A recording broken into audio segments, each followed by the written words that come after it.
Je voudrais du soleil vert, des dentelles et des théères, des photos de bord de mer, dans mon jardin d'hiver. Je voudrais de la lumière, comme en Nouvelle-Angleterre. Je veux changer d'atmosphère, dans mon jardin d'hiver. Ma pleure sous la pluie de novembre, tes mains qui courent, je n'en peux plus de t'attendre. Les années passent, il est loin, là je tombe. Nul ne peut nous entendre. Je voudrais du Fred Astaire, revoir un latte. Yesterday, UN Ambassador Nikki Haley announced new Russia sanctions. And then today, after Russia complained, President Trump walked them back. Washington Post reporting Trump was, quote, upset the sanctions were being officially rolled out because he was not yet comfortable executing them. Joining me now is Democratic Senator Chris Murphy of Connecticut, a member of the Foreign Relations Committee. And Senator, this fits with a broader pattern in which the president seems to be at odds with his own administration over Russia. What do you make of it? Well, the foreign policy of this administration is a slow-motion car crash, and every single time that an administration official gets trotted out just to be overridden by the president hours or days later, it weakens American credibility across the board. So separate and aside from the specific question of what the heck our policy is vis-a-vis Russia, we are seeing American influence atrophy because Rex Tillerson and Nikki Haley are often contradicted by the president within the news cycle. I have no idea what the president's policy towards Russia is. On one hand, he has been very slow to sanction Russia. He is walking back Haley's commitment with respect to these latest sanctions. On the other hand, he did take steps that the Obama administration was unwilling to take, sending lethal arms to the Ukrainians in the middle of that fight. The sanctions he finally did announce about a week and a half ago resulted in a 10% diminution of the Russian stock market.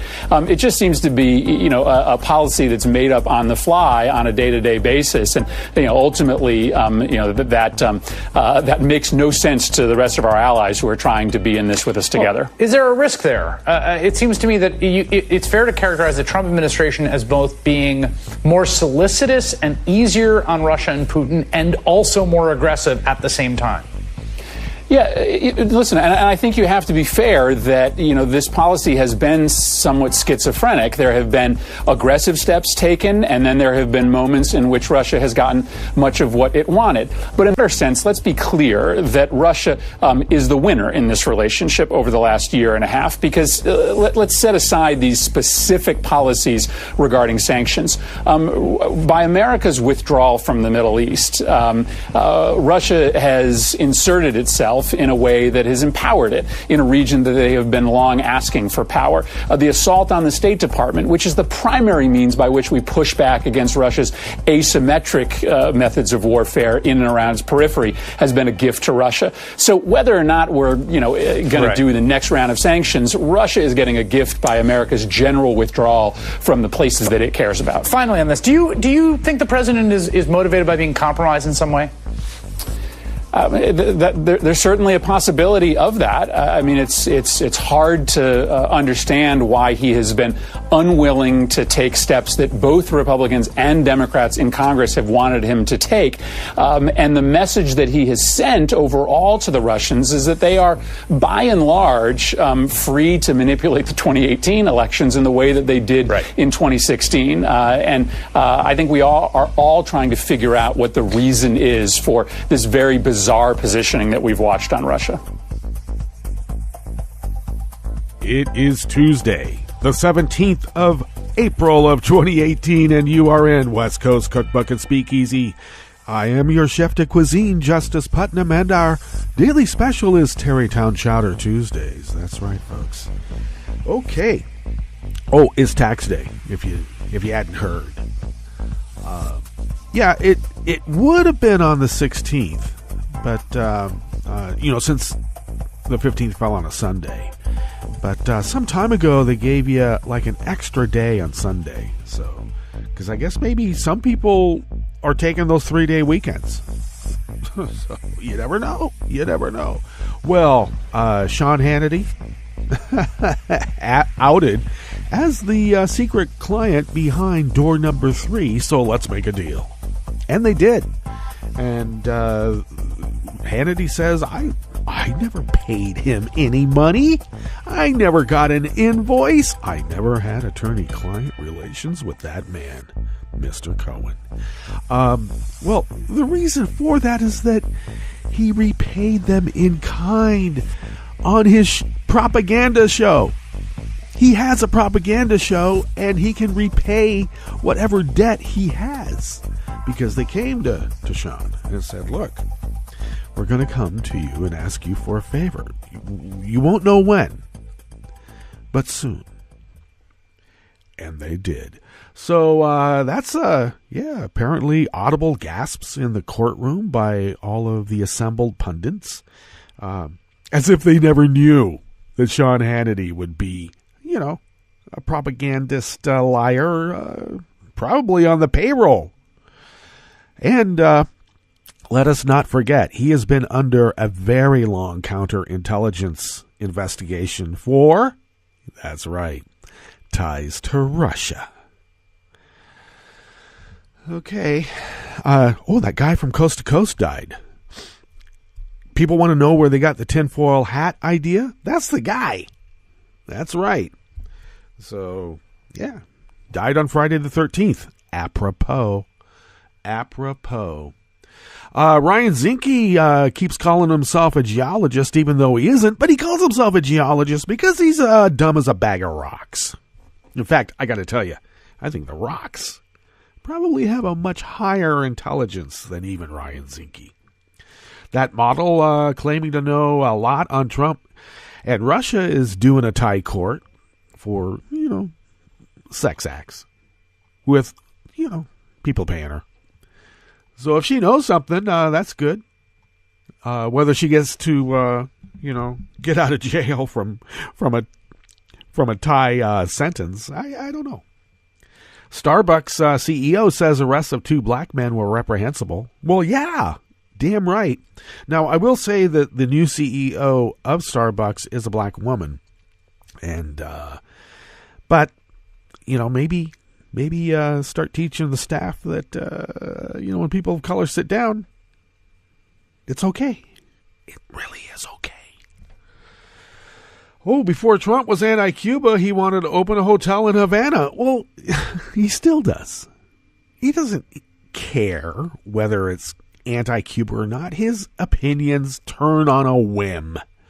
And being anti-Cuban has some sort of, in his mind, a positive benefit. But he still wants a hotel in Havana. Oh, my God. There's just so much news. It just keeps coming at you. Well, Paul Ryan has one last parting gift for the ultra-rich. Yeah, he's going to roll out even more tax cuts for the rich. He doesn't have to worry about getting reelected because he's quitting, surrender monkey. Is porn the devil's work? Well, apparently priests are going to decide, and I don't know. Do you really want priests deciding if porn is the devil's work? Jeez. Let us not forget that our Lord Jesus did cavort with prostitutes on the road. Yep. Oh, and then an alleged rapist was thrown into a crocodile cage by a lynch mob. And apparently they exacted their own justice very quick. And there's another article here we'll probably get into later in the week, but Mueller's office issued a rare public statement on the Trump-Russia investigation. He said in a statement that many reports about his investigation of the Trump campaign ties to Russia are inaccurate.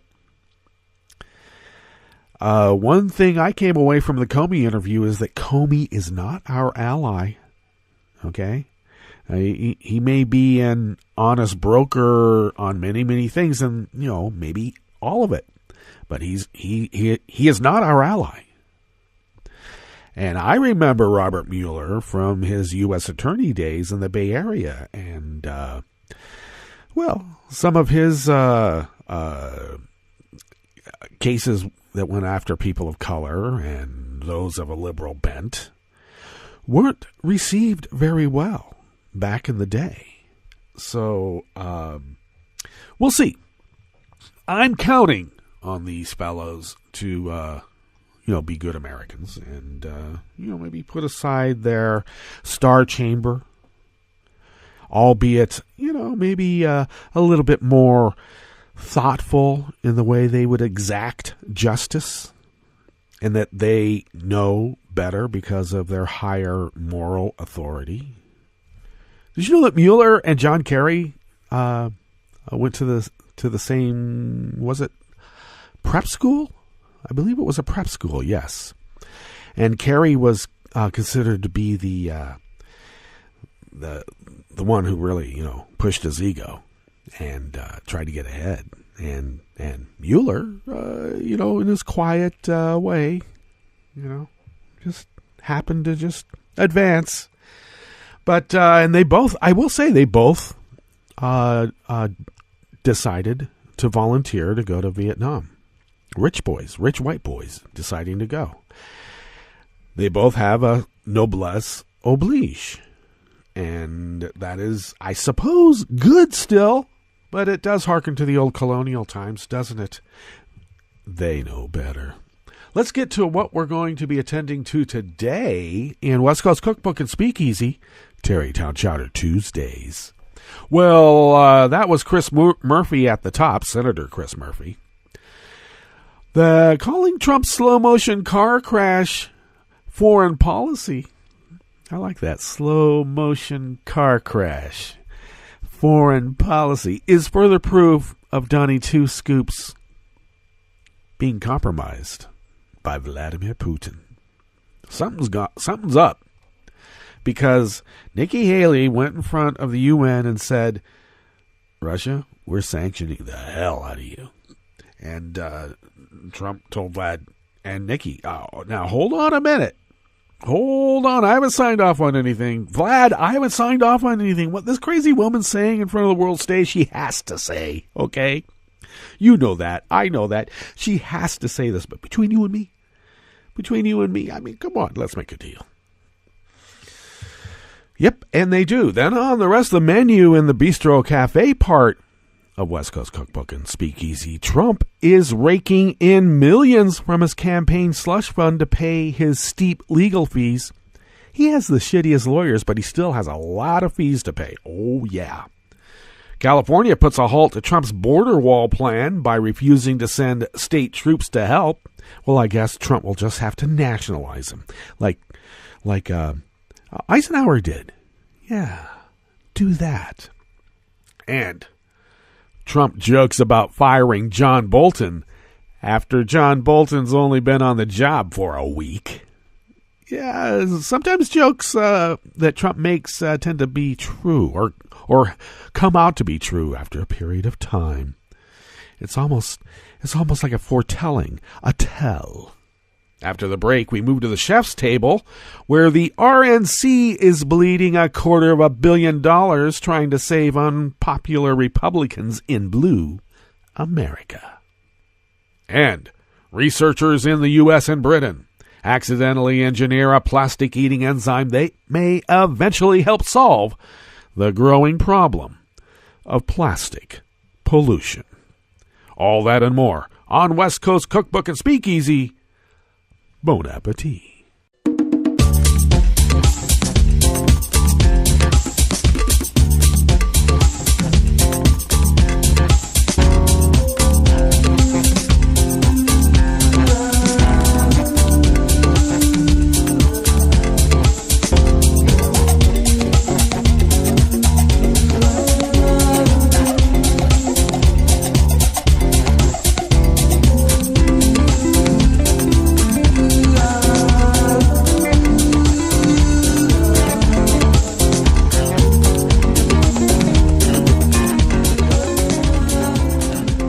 you go to the bottom of our homepage at netrootsradio.com, to the rightish of the page is the chat room link.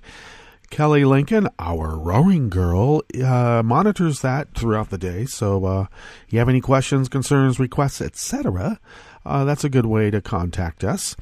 Also, follow Netroots Radio on Twitter at Netroots Radio.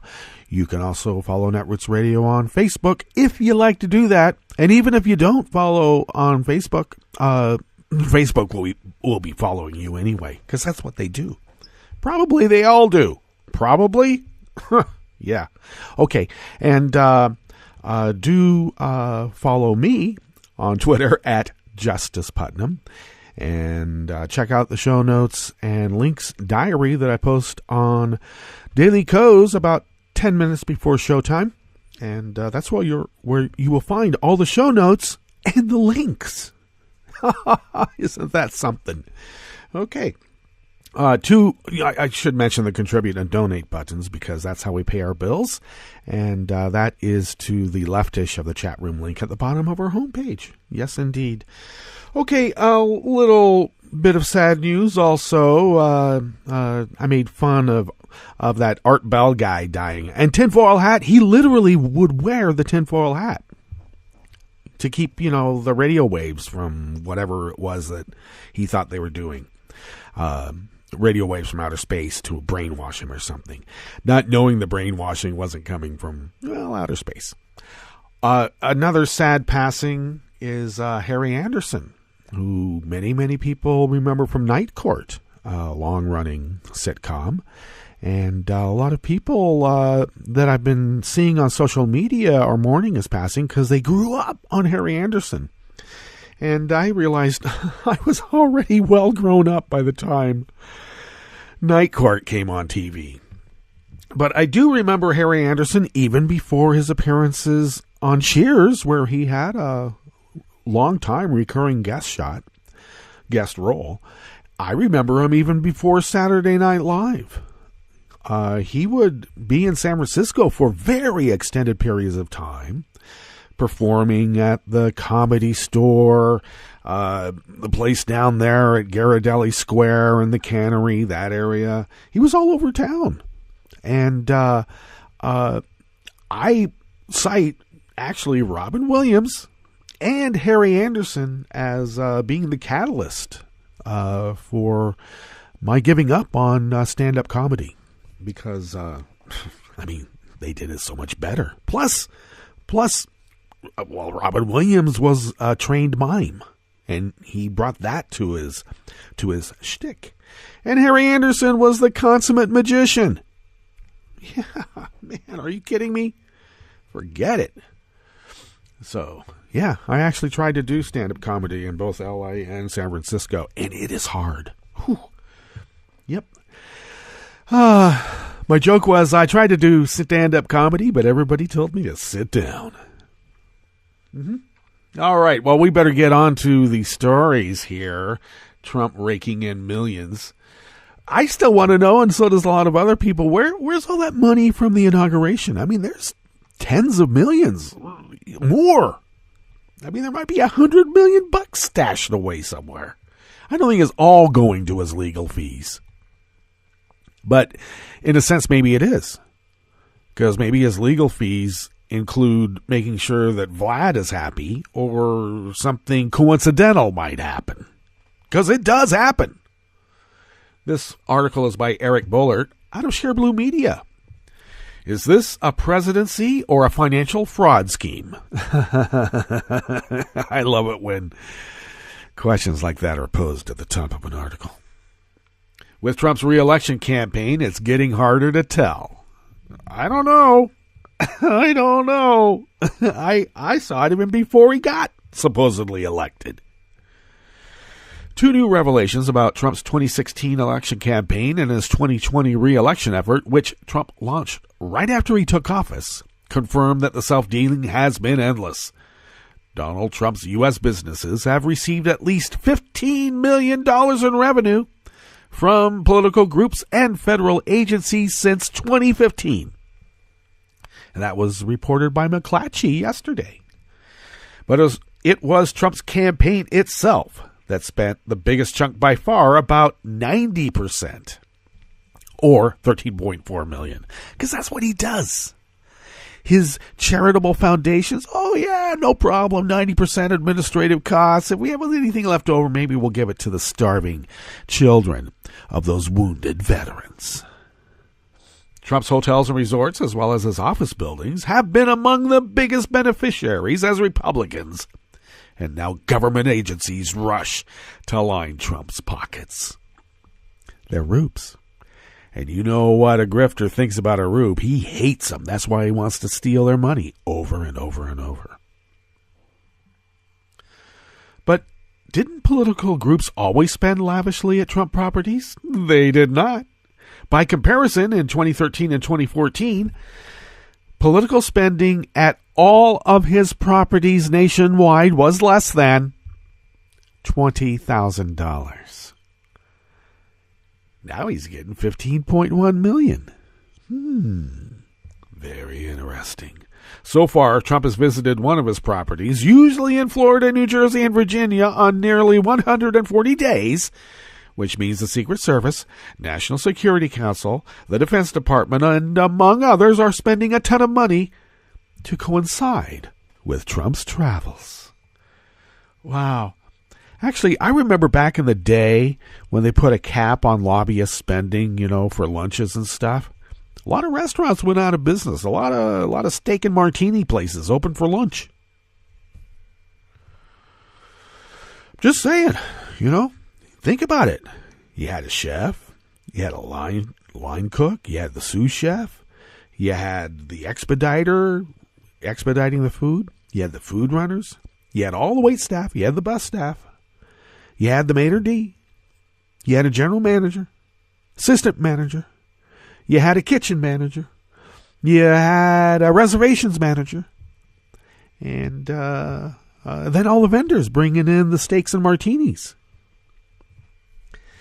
See what happens. Now business is booming again. I think those steak and martini places are booming. Instead of taking in millions in supporter donations and using the money, like for typical re-election activities, a large portion of the donations are being used to pay Trump's legal fees. In fact, more than 20% of the re-election committee's expenditures during the first quarter of 2018 were used to pay Trump's attorneys. The biggest share of legal payments in the first quarter of this year, about $348,000, went to Jones Day, a law firm representing the campaign in the investigations by Special Counsel Robert S. Mueller III and several congressional committees into Russian interference in the 2016 election. To date, Trump has spent $4 million on legal fees. Well, where's the other 90% that he pocketed? Where's the other 13.4? Yeah, you got to keep Vlad happy. Make sure the airstrips and the military installations in Syria are empty. Don't kill any Russians. Make sure you don't do that. And make sure you get these payments to Vlad in on time. A large portion of Trump's campaign money came from small donor rubes. Hey, during the first quarter of 2018, 61% of the contributions to his campaign came from small donors who gave $200 or less. If only there were a report to tell how many of Trump's supporters wanted their re-election donations to go to white shoe attorneys in D.C., desperately trying to dig Trump out of trouble. I don't think they would care. In fact, now I'm hearing that white evangelical Trump supporters don't want a moral president. They want someone immoral because it's a reflection on them.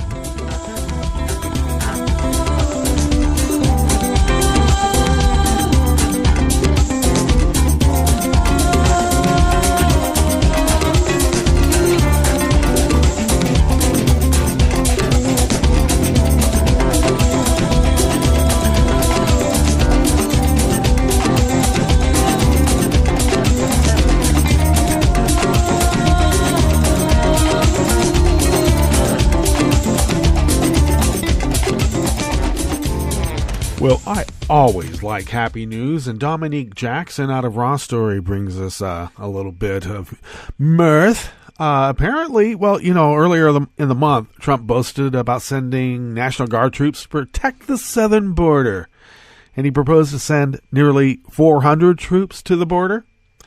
Well, yesterday, U.S. officials announced that California is now refusing to send their troops as a resource because the work is too closely aligned with immigration enforcement.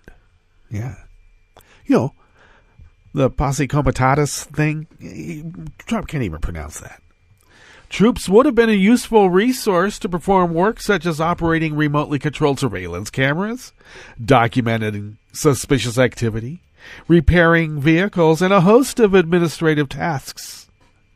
Despite his initial eagerness, California Governor Jerry Brown pulled back on his support and said he would not send California troops to work alongside immigration enforcement. Instead, Brown wants troops to work and focus on criminal gangs and drug and firearms smugglers. Like policing. But I thought the military wasn't supposed to police. Well, they are the militia, so it's a little bit different now, folks. It's not the standing army. It's the militia. Okay? Of course, the other border state governors in Arizona, New Mexico, and Texas could give a damn about criminal gangs and drug and firearm smugglers because they want to kick brown people trying to escape the scourge of, criminal gangs, drug and firearm smugglers. Because anybody trying to escape them, there's something wrong with them. Because, crooks really don't like their victims. They hate them, in fact.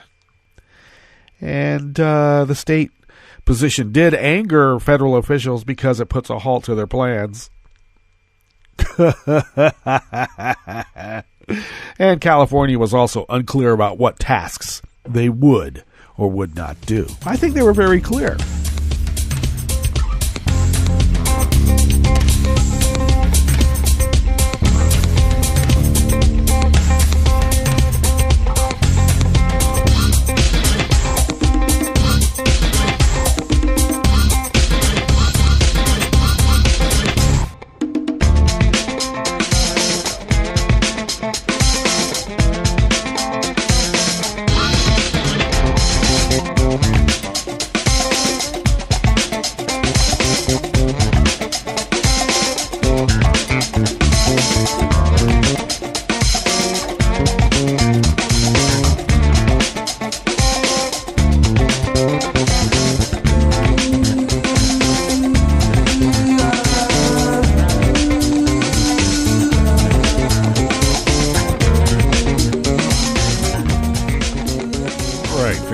Here on the Bistro Cafe, part of West Coast Cookbook and Speakeasy, Tarrytown Chowder Tuesdays, is an article by Tommy Christopher out of Share Blue Media. Now, Trump loves to joke about firing people, but those jokes have a way of becoming true, and another joke was tendered at a Tax Cuts for Florida Small Businesses Roundtable at Hialeah, Florida.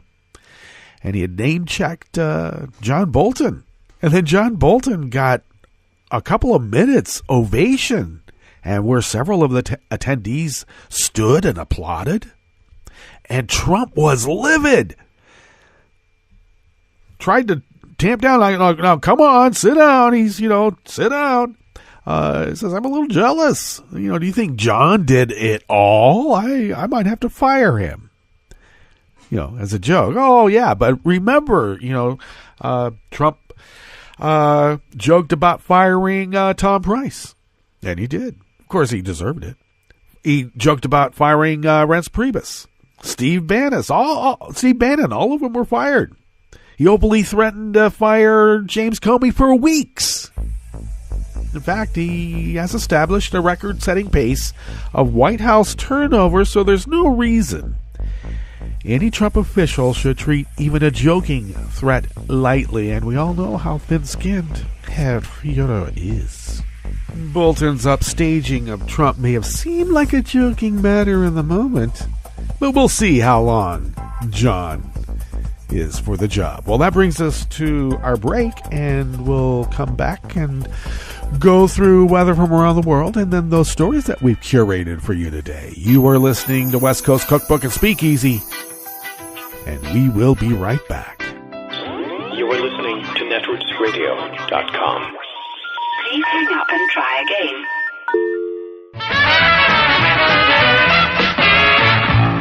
From a point at sea to the circles of your mind, a new force is at work for planetary transformation. New radio for a new Earth.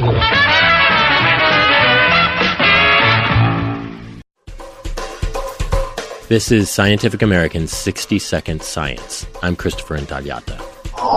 As astronomers hunt for habitable Earth-like worlds, one popular place to look is around M-stars, a type of red dwarf. Couple reasons for that. First of all, most of the stars in our galaxy are like this. Eike Günther is an astronomer at the Thüringer State Observatory in Germany. And secondly, the closest stars to us are like this. And thirdly, it's relatively easy to find planets around them which have a low mass or small diameter. M-stars are smaller and fainter than our sun, meaning the zone around them where liquid water could exist, the habitable zone, is really close in. And in that region around the star, it's also easier to spot small exoplanets with current techniques. A few months back, Günther had his telescope trained on an M-star 16 light-years away, known as AD Leonis, when he spotted a huge stellar flare. A Neptune-sized giant exoplanet lurking around the star appears to have survived unscathed. But the event inspired Günther and his team to ask how that huge flare would have affected a hypothetical Earth-sized exoplanet orbiting the same star. So they ran a computer simulation. The result? A shower of X-rays thousands of times stronger than what the sun unleashes on the Earth would have blasted away much of the imaginary exoplanet's protective ozone. And multiple such flare events would be disastrous for life as we know it. So this analogon from just taking the Earth and then saying, okay, we put it in the habitable zone and that's how a habitable planet looks like, that's presumably wrong. He presented the observations at the recent European Week of Astronomy and Space Science Conference in Liverpool. Günther says, if anything, this finding makes the weird planets hugging M-stars even more intriguing in terms of planetary diversity. I would say keep looking. NASA's Transiting Exoplanet Survey Satellite, or TESS, is set to launch April 16th. If all goes well, it'll soon be looking too. Thanks for listening. For Scientific American's 60-Second Science, I'm Christopher Intagliata. Some are born with good luck, but I was 30 years old before Lady Luck smiled on me with full radiance, arriving in the form of a petite bundle of feistiness, smarts, political savviness, warmth, playfulness, and all-around beauty, named Susan DeMarco. I apologize for turning inward for a personal commentary today, but DeMarco, as she's called by all who've known her, is an admirable example of the virtue of citizen activism, unsung heroes and heroines standing up for the common good. She's been a teacher, leader of public interest groups, investigative journalist, author of 3 books, government official, public policy innovator, mentor, and lifelong champion of economic fairness, social justice, and equal opportunity for all. In other words, as one activist put it, she's a firecracker. Alas, though, on the 1st of April, DeMarco slipped away from me and all who loved her. I was alone with her when she drew her last breath, 18 hours after I asked the hospital to honor her previously written directive that all life support tubes be removed from her body. Crushingly sad, of course, yet deeply rewarding, for she not only outmaneuvered the blood clot that had slammed into her brain, but also our society's high-tech medical imperative that she be held captive in her own severely damaged body. And how very DeMarco that she managed to fly away on the 1st, which ironically was both Easter Sunday and April Fool's Day. This is Jim Hightower saying, above all, DeMarco was a free spirit, full of life, curiosity, and imagination. For example, she delighted in the diversity of birds that populated her big South Austin yard, and she often had magical dreams of flying with them. She even imagined her final exit as a joyous, avian-like experience, as expressed in an old, uplifting gospel song she liked, I'll Fly Away. And that's just what she did. Need an antidote to the progressive blues? Want some good news about how grassroots folks are rebelling against the corporate powers and winning? Well, here's an easy-to-swallow pill for you, the Hightower Lowdown. Hightower's monthly newsletter will give you the lowdown, even as it lifts you up. It's 4 pages a month, jam-packed with facts you can use, actions you can take, and Jim's own Texas humor, all for only $15 a year. To become a lowdowner, go to hightowerlowdown.org. Test-lying by police. I'm Bill Newman, and this is the Civil Liberties Minute. A stubborn problem, the recent New York Times headline continued, and then the subhead, police lying persists even amid an explosion of video evidence that has allowed the public to test officers' credibility. Examples in the article. An officer accuses a driver of recklessly crossing the double yellow line, which it turns out the road doesn't have at all. And an officer claims that a man came at him with clenched fists, but that never occurred. And an officer claims to have witnessed an arrest when the evidence shows he wasn't even there. The article quotes one officer who said, quote, behind closed doors, we call it test-lying. Sometimes to solve a crime that they couldn't solve, sometimes to justify an unconstitutional search and seizure, sometimes to simply send someone to prison. Police officials in New York have expressed optimism that cell phone cameras, which are everywhere, would reduce police lying, but it turns out maybe it really hasn't, because as a 10-year Brooklyn officer admitted, there's no real fear of being caught. You're not going to trial. No one's going to be cross-examined, which it turns out is the truth. Maybe 1% of cases actually go to a jury trial or have a motion to suppress. So the odds of an officer being called to account, they're tiny. As the article concludes, quote, video seems to be more capable of exposing lies than in vanquishing them. The Civil Liberties Minute is made possible by the ACLU because freedom can't protect itself. I'm Rick Smith, and this is Labor History in 2. On this day in labor history, the year was 1854. That was the day wealthy populist and labor advocate Jacob Coxey was born. He grew up in Danville, Pennsylvania, and worked as a stationary engineer in an iron mill. Soon he moved to Ohio and opened a sand quarry. He entered politics and initially campaigned as a candidate for the Greenback Party. By the 1890s, he had thrown his lot in with the populists. When the Panic of 1893 hit, workers flooded the industrial Midwest in search of jobs. Cities across the country were overwhelmed with the newly unemployed begging on the streets. Coxey proposed a Good Works bill which demanded $500 million for federal jobs. He supported paper currency, public works projects, transportation for rural areas, and full employment. He decided to take his proposal directly to Congress by organizing a protest march on behalf of the unemployed. Hundreds joined him on his march from Ohio to Washington, D.C., forming Coxey's Army. They set off from Massillon, Ohio on Easter Sunday, 1894, supported by populists and organized labor. Estimates of marchers ranged into the tens of thousands. His army, however, was stopped along the way by court injunctions, preventing them from commandeering trains and seizing railway lines as they traveled. About 500 eventually reached Washington, D.C. As Coxey climbed the steps of the Capitol to demand the Good Jobs Bill, he and his army were met by police forces, which attacked the crowd and beat them back from the Capitol steps. Years later, his campaigning finally paid off, and he was elected mayor of Massillon. In 1944, he was invited back to the Capitol steps to deliver his Good Jobs Bill, which by that time had become official policy. Labor History in 2 brought to you by the Illinois Labor History Society and The Rick Smith Show. This is Solidarity News on Radio Labor. This is a Radio Labor special report recorded on Monday, April 16th, 2018. I'm Mark Boulanger. Trade unionists are meeting at the Commonwealth Heads of Government meeting in London this week, April 16th to 20th. The Commonwealth is an intergovernmental organization of 53 states that are mostly former territories of the British Empire.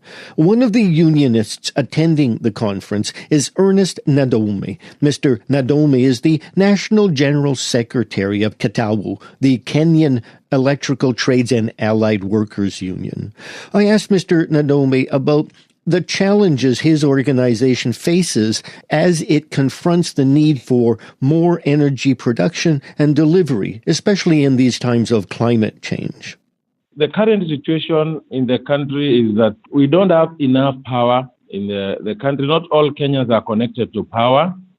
And as a result of that, the government now, the new government that came into power 2013 and again we were re-elected, promised Kenyans that in the year 2020, everybody will have power.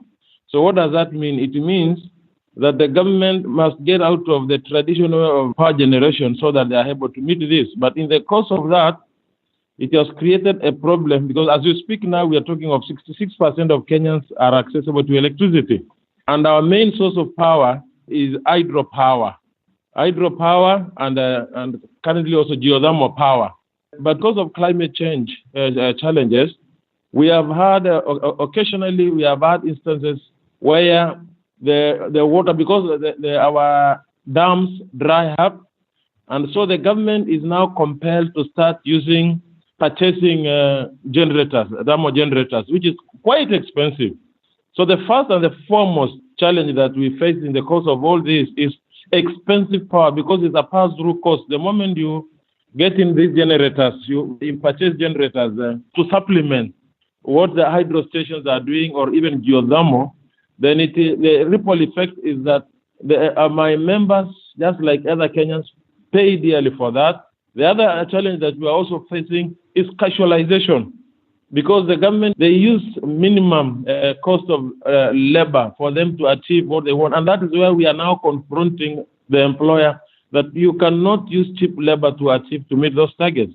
So those are areas, I will say those are some of the challenges we are facing. As a country also, we are now moving to renewable energy. We are happy that we have a high potential of geothermal in Kenya. And I think we are leading in Africa now in terms of production of geothermal, which is clean energy.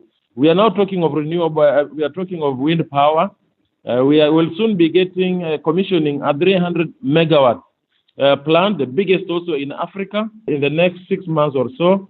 We are also having a lot of solar power. We are also up in arms with the government on dirty power. We have a coal plant. The government now has made a lot of progress. We have the civil society ourselves have challenged the government. There is coal power somewhere in Mombasa called Lamu, where the government wants to produce 1,000 megawatts in the next 1 year or so. We are also having nuclear energy that the government has put an ambitious plan, put in a lot of money. With a target of the year 2025, the government should be able to produce 1,000 megawatts from nuclear energy. Now, with all the incidences, the bad stories we've heard about nuclear, Kenya, there's a negative perception about it. Members of parliament also are up in arms, but the government seems to be determined to make sure that that source of power comes to stream.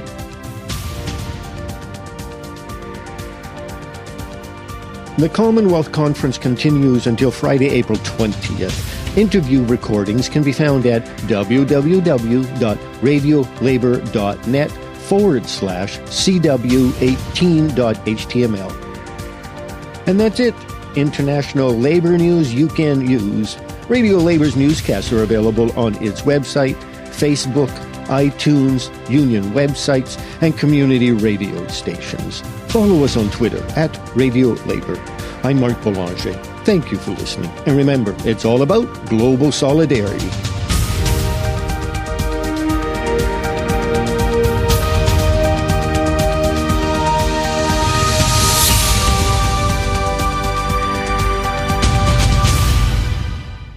From the United Nations headquarters in New York, I'm Luke Vargas with your World in 2 minutes. The UK and France are defending their decision to join the US in attacking 3 Syrian military facilities over the weekend in retaliation for an alleged chemical weapons attack carried out by the Assad government. In remarks to the House of Commons on Monday, British Prime Minister Theresa May said her decision to use military force complied with British law and was necessary after Russia repeatedly vetoed UN Security Council efforts to investigate the chemical incident and identify those responsible. So regrettably, we had no choice but to conclude that diplomatic action on its own is not going to work. The Leader of the Opposition has said that he can only countenance involvement in Syria if there is UN authority behind it. The House should be clear. That would mean a Russian veto on our foreign policy. French President Emmanuel Macron, meanwhile, said the Allies had international legitimacy on their side in the attacks, though Macron did appear to misread President Trump on one key thing, what the U.S. intends to do next in Syria. In an interview over the weekend, Macron claimed he convinced Trump to keep U.S. troops in Syria for the long haul, but just hours later, White House spokesperson Sarah Sanders seemed to say Macron misunderstood Trump's stance, saying the president, quote, wants U.S. forces to come home as quickly as possible. And 173 countries have pledged to cut carbon emissions from maritime shipping by half by the year 2050. It's the first time the maritime shipping industry has set a decarbonization target. International maritime transport currently accounts for just over 2% of global carbon emissions, but that share is likely to grow substantially without intervention. Among a handful of countries that didn't sign on to the emissions cuts were Saudi Arabia, Brazil, and the United States. Luke Vargas, The United Nations.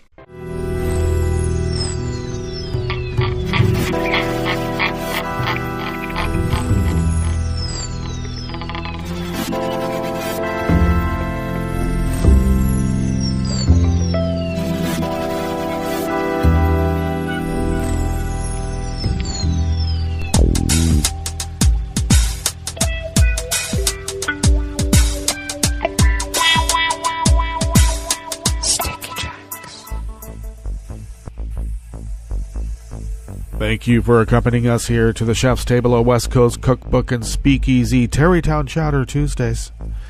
All right, well, let's get right into the weather here from around the world, and we always begin along the banks of the Rogue River and the Rogue River Valley of Southern Oregon on the west coast of the continental United States of America, by the way. It's currently 41 degrees. We're going to be a bit warmer today. We're going to be bumping 60. Oh, yeah.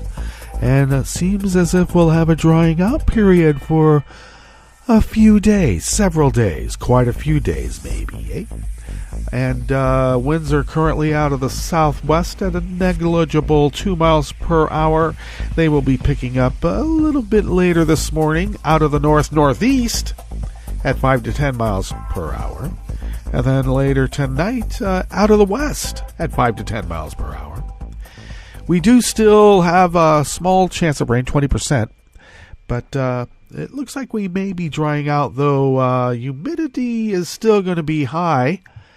It is currently at 90%, 92%. Oh, my.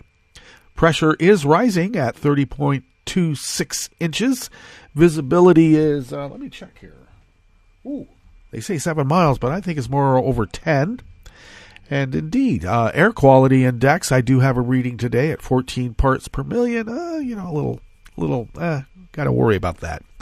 I should be looking at the UV index, which is high at 7, and I have to take care from getting direct sun because of the medicines that they've given me for pain and prepping for my upcoming knee replacements because I'm paying penance for being a jock back in the day. How dare I? Okay. So that looks like, we'll be drying out, and I have quite a few plant specimens to put in the garden and all around the yard. And it's a big yard, too, because I live in Oregon. All right. Weather from around the world is brought to you by people's personal weather stations that they purchased, and these people planted these personal purchased weather stations somewhere on their property, and these people live around the world. Okay, that's my pea tape. Pop those peas, baby. World peas. Okay, London is 66 and mostly cloudy. Paris is 71 and sunny. Springtime in Paris. Rome is 68 and partly cloudy. They have a wind advisory, by the way. Kiev is 69 and fair. Kabul is 53 and partly cloudy. Hong Kong, 67 and partly cloudy. Tokyo, 53 and cloudy. Sydney, Australia, 65 degrees and mostly cloudy. San Francisco, California, 43 degrees and fair. And New York is 45 degrees Fahrenheit and cloudy. And they do have a weather advisory. A small craft advisory because of heavy winds. Do take care if you're on any regattas in the bays and the waterways near New York. And that is weather from around the world, brought to you by people's personal weather stations that they purchased, and these people planted these personal purchased weather stations somewhere on their property, and these people live around the world.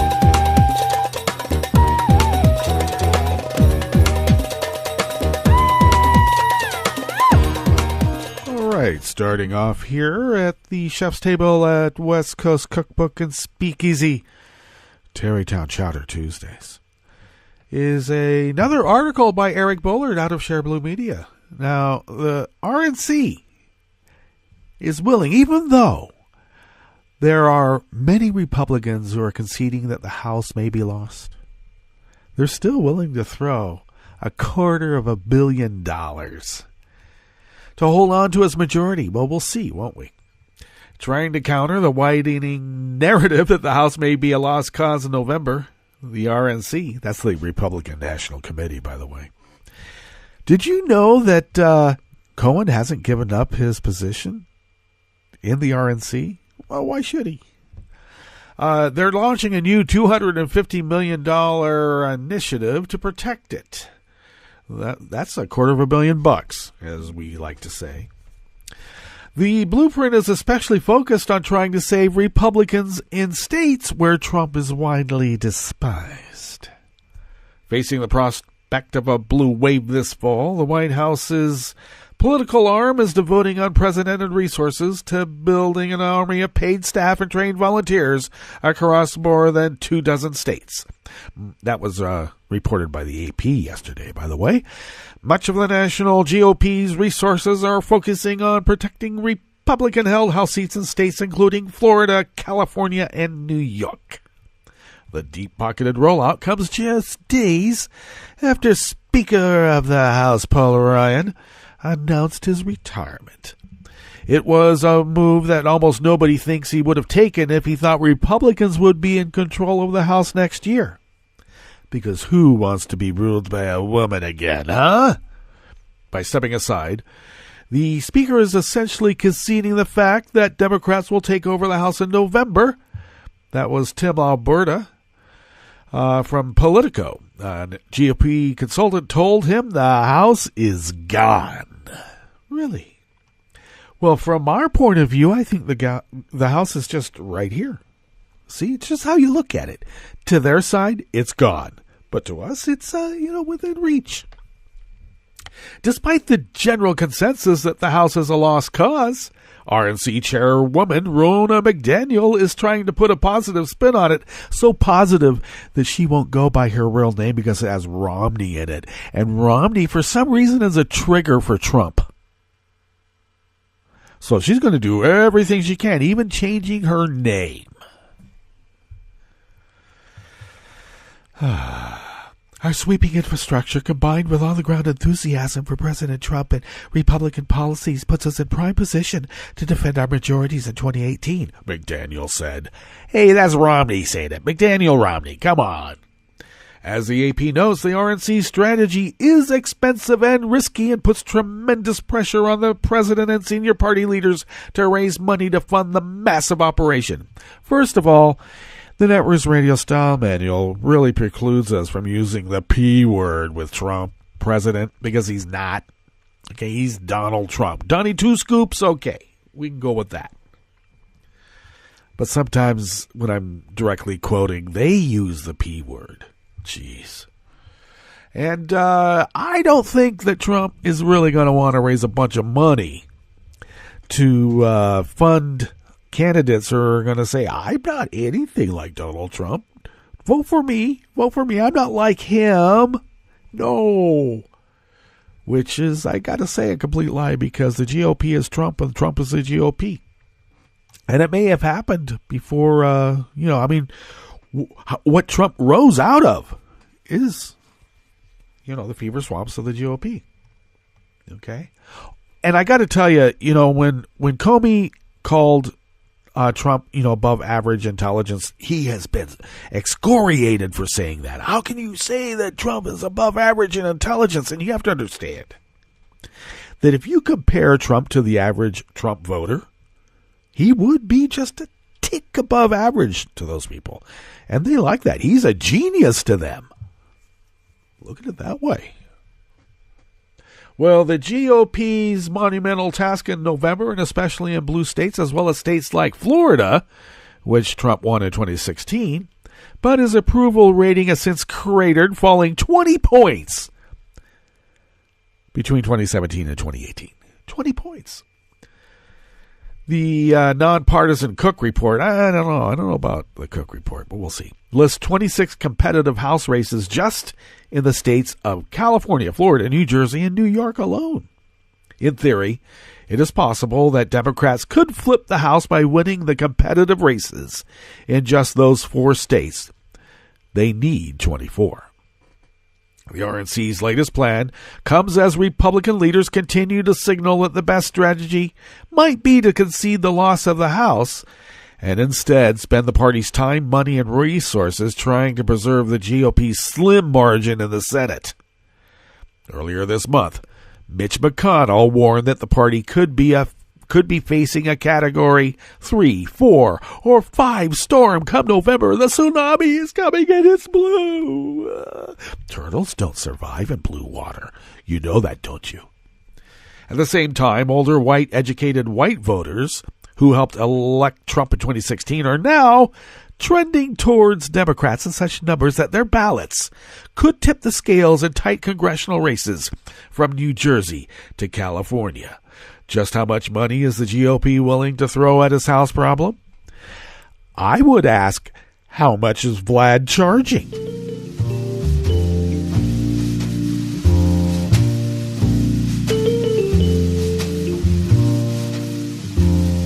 Dansez maintenant sous l'été, les pieds nus dans le sable.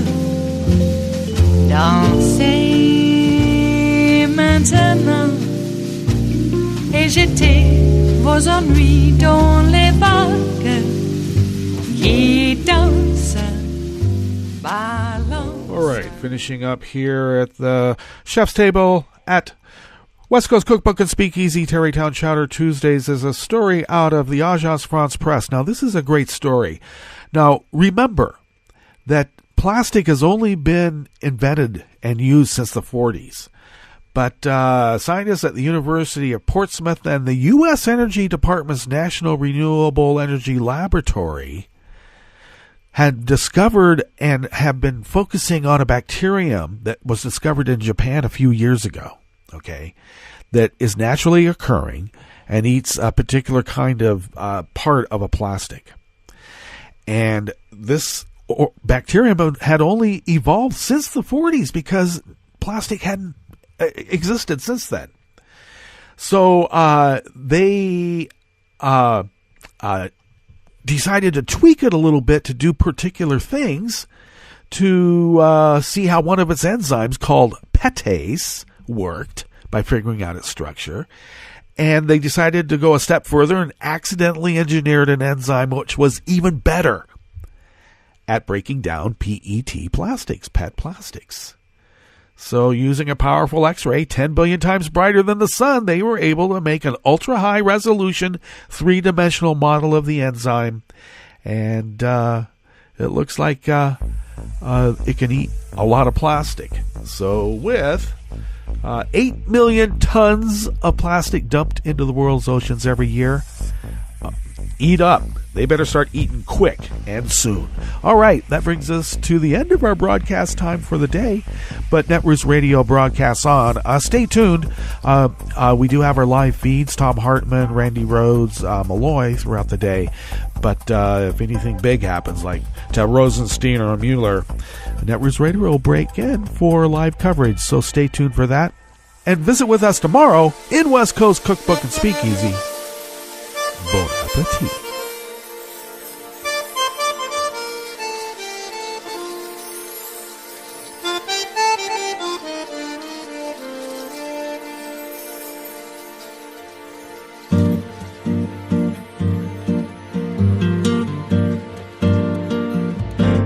Je voudrais du soleil vert, des dentelles et des théières, des photos de bord de mer, dans mon jardin d'hiver. Je voudrais de la lumière, comme en Nouvelle-Angleterre. Je veux changer d'atmosphère, dans mon jardin d'hiver. Ma robe à fleurs, sous la la pluie de novembre, tes mains qui courent, je n'en peux plus de t'attendre. Les années passent, il est loin, là je tombe. Nul ne peut nous entendre. Je voudrais du Fred Astaire, revoir un latte Goël. Je voudrais toujours te plaire dans mon jardin d'hiver. Je veux déjeuner par terre comme au long de golfe clair, t'embrasser les yeux ouverts dans mon jardin d'hiver.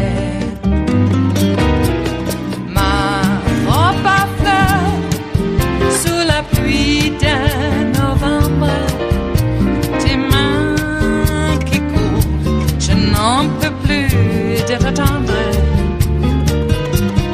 Les années passent, il est loin, là je tombe.